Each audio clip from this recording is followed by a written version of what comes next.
Angel, bonjour. C'est valable pour toi, pour CJ et particulièrement pour Mason. On sait qu'en Angleterre, on regarde pas trop le foot des autres championnats. Donc en quoi, pour vous, quand vous êtes anglais, c'est spécial de jouer contre une équipe anglaise? Yeah, it's always special to play against. Oui, bien sûr, c'est très spécial de jouer contre une équipe anglaise. J'ai grandi en Angleterre, j'ai commencé en Angleterre. C'est une équipe contre qui j'ai déjà joué à des niveaux moindres, à des niveaux de jeunes. J'ai aussi de la famille qui va regarder le match, donc c'est vraiment quelque chose de spécial pour moi. Est-ce que tu peux nous dire ce que vous devrez faire de plus demain pour gagner ce match? Parce qu'on a l'impression que c'est un peu le match de la dernière chance quelque part. I don't think we have to. Non, je crois pas qu'on a besoin de faire quelque chose de plus. On a vraiment, en fait, il faut qu'on joue notre football. Il faut qu'on suive le plan de jeu. On joue à domicile. Il faut en profiter. Mais c'est toujours une occasion spéciale. Bien sûr, pour nous, il faut jouer avec la même passion, avec le même enthousiasme qu'on a joué dans les matchs précédents. Bonjour, ici. Est-ce que vous avez eu l'occasion de discuter avec Mason de son rapport avec l'équipe nationale d'Angleterre, s'il avait envie d'y retourner y jouer, et aussi de votre pays qu'il a dû quitter pour relancer sa carrière? I've not spoke with Mason. Non, j'ai pas parlé avec Mason à ce sujet-là. Sur ce qu'il veut faire, voilà, il parle, lui, on parle de Call of Duty, on parle de FIFA, on parle de foot, mais on parle pas beaucoup de nos objectifs, de nos carrières, notre relation, c'est pas ce genre de relation-là. Donc voilà, non, j'ai pas d'autre chose à dire là-dessus que ce que je viens de vous dire. Bonjour, Karimata pour Maritima. J'ai deux questions, s'il te plaît. La première, elle concerne votre bonne santé, le jeu qui est de retour, peut-être avec le match de Brest et celui de Nice vendredi. Comment vous vous sentez, vous, en ce moment, le groupe, les joueurs, au moment d'affronter Newcastle avec ce regain de bon contenu de jeu? No, I think for us. Oui, je crois que pour nous, en tant qu'équipe, c'est vraiment très bien de jouer pour le club. Les deux derniers matchs, c'était quelque chose de très bon pour nous. On a su regagner un peu de confiance. C'était une phase difficile avec les différentes blessures qu'on avait, avec les différentes circonstances qui se sont passées.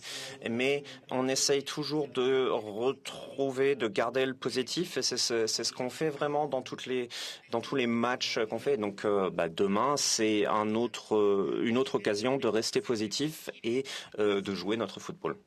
Une question plutôt personnelle. Comment tu te sens, toi, tout simplement? Est-ce que tu as, si le besoin en était, tu as vraiment trouvé ta place au sein de cet effectif et au sein de ce milieu de terrain par rapport à ce que te demande le coach? No, I feel good.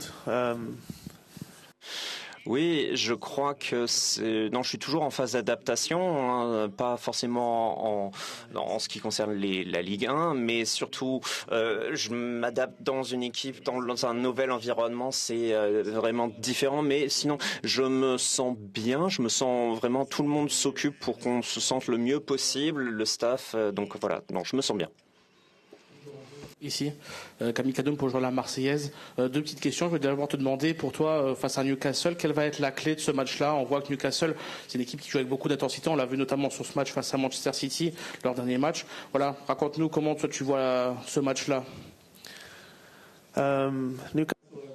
Oui, Newcastle est vraiment très bonne, une équipe très physique qui va mettre beaucoup d'impact. Je crois qu'on a déjà rencontré des équipes de ce type en Ligue 1, mais on sait qu'il y a beaucoup de qualité, je connais beaucoup de joueurs, hein, j'ai déjà joué contre eux aussi en Angleterre.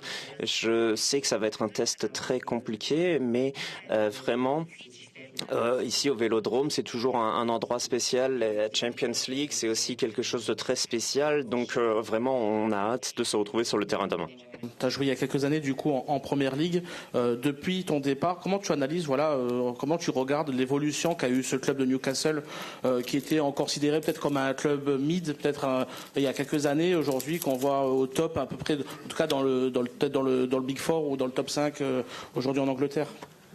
I think Newcastle.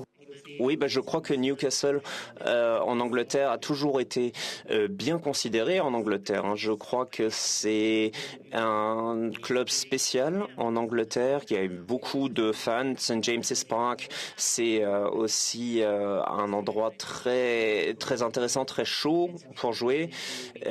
Après, ils ont eu une phase d'évolution qui est importante. Il y a eu différentes étapes. L'équipe qu'ils ont maintenant est vraiment une équipe très compétitive. Et je crois que les dernières années étaient vraiment très intéressantes pour le club. Oui, donc tu as été sous les projecteurs cette saison. Et je voudrais savoir, en ce qui concerne ce match de demain contre Newcastle, est-ce que ça va être peut-être une occasion pour toi de te présenter et d'être appelé en équipe nationale? Est-ce que tu vois ça comme une occasion ou pas?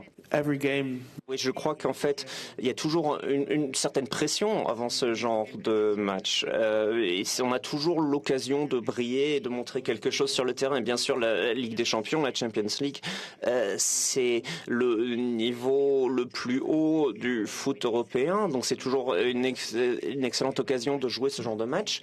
Mais il faut toujours mettre l'équipe en avant.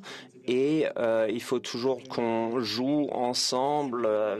Vraiment, on a besoin de points en plus en Ligue des Champions. Donc demain, c'est beaucoup moins à propos de moi. C'est surtout il faut jouer pour l'équipe et gagner des points. Michel Garrocio, journal La Marseillaise. Après la démonstration contre Nice, où vous avez complètement étouffé votre adversaire, est-ce qu'il n'y a pas un risque d'euphorie? Comment éviter justement de se dire qu'il y a de l'euphorie et rester concentré pour se dire que Newcastle, c'est vraiment l'objectif numéro 1 et pas faire comme s'il ne s'était rien passé avant, quoi. I think it's like what you said. Oui, je crois que c'est comme tu viens de le dire en fait. Hein. Il faut rester concentré, il faut qu'on prenne les matchs les uns après les autres. On a joué un très beau match après Nice, on a joué quelque chose, mais voilà, on a gagné et maintenant il faut se préparer pour le match de Newcastle. Donc il faut rester concentré, il faut jouer un grand match. Et tu l'as dit il y a quelques instants, tu connais quelques joueurs de Newcastle. Quels sont ceux avec lesquels tu as peut-être une meilleure relation, ceux que tu connais le mieux? J'ai joué avec Botman à Lille. Anthony Elanga, il a grandi avec moi à l'académie de Manchester. Anthony Gordon, j'ai gagné l'Euro des jeunes avec Anthony Gordon. Joe Willock aussi, avec Jacob Ramsey. Et donc vraiment le groupe des jeunes anglais, on se connaît, on est amis. Donc voilà, c'est les noms qui me viennent tout de suite. Et donc j'ai aussi joué avec Nick Pope en équipe nationale. Donc oui, il y a quelques joueurs que je connais très bien.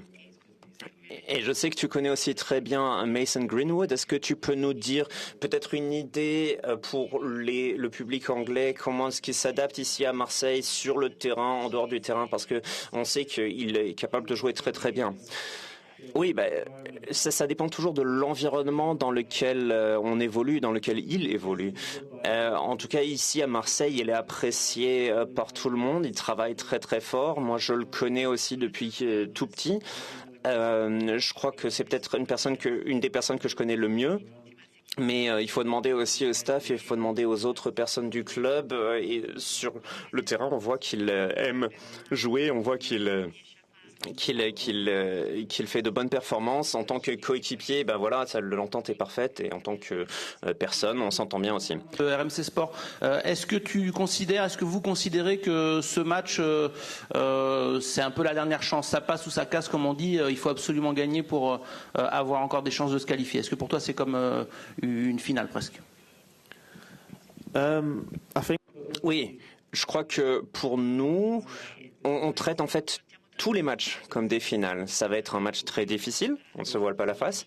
Mais comme je l'ai dit, on a besoin de points, on a besoin de gagner, on a besoin d'approcher ce match comme un match que on est convaincu de gagner. On n'a pas beaucoup de matchs après, mais on ne sait jamais ce qui peut se passer dans le foot.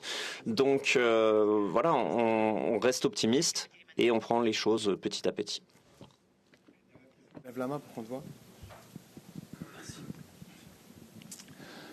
Bonjour Angèle, tu le disais tout à l'heure, ça fait que quelques mois que tu es là, tu es encore en phase d'adaptation. À quel poste tu te sens le mieux pour jouer? Est-ce que tu préfères avoir le jeu face à toi, repartir d'un petit peu derrière ou d'être numéro 10? Et quel joueur avec qui tu te sens le mieux sur le terrain pour pouvoir exploiter tes qualités? Merci. Oui, je crois que pour moi, en fait, j'aime jouer, peu importe la position où le coach me met. Je me considère comme un milieu de terrain, mais j'aime pas en fait me mettre plus dans une position trop centrale. Moi, ça dépend de la position dans laquelle on me fait jouer. Je peux jouer un peu partout sur le milieu de terrain.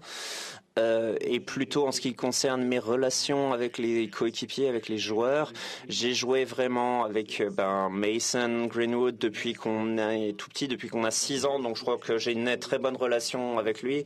J'ai aussi joué 4 ans avec mes anciens coéquipiers de Lille, donc je crois que c'est peut-être un peu plus facile de s'adapter dans ce contexte-là parce que je connais déjà les joueurs.